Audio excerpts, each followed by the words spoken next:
I chaired the session. I was able to provide those who participated in the paper session with a good amount of feedback, ask them questions, and then even question them about some of the assumptions that were made in their work. Now, I'm not an expert in robotics, but because of my background in education, specifically with curriculum and instruction, I'm able to find holes in arguments in ways that others may or may not when they are talking about interdisciplinary fields. And so, although my background is in curriculum, I was going to school for instructional technology and I had a biology bachelor's, I still was able to contribute to the conversation because of the amount of reading that I do as a student at the time and as an educator as well. Also, because I had the opportunity to review their papers before the session, I was able to make note of things that I wanted to talk about by the time I got to the session. So when you chair a paper session or you serve as a discussant, you will at least be able to read the abstracts of those who are going to present.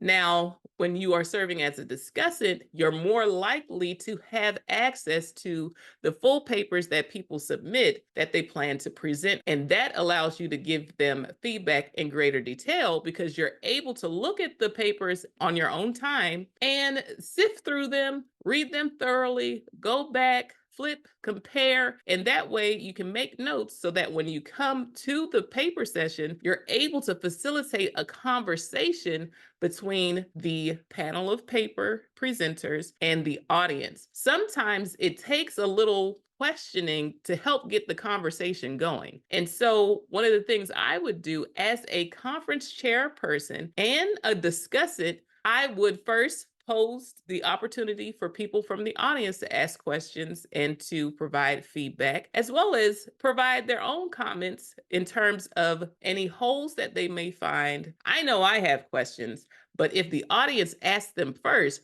that's even better because then it's involving the audience. They're not just sitting there receiving the information, but they're actively engaged in the conversation by posing things that might not have been addressed during the presentation.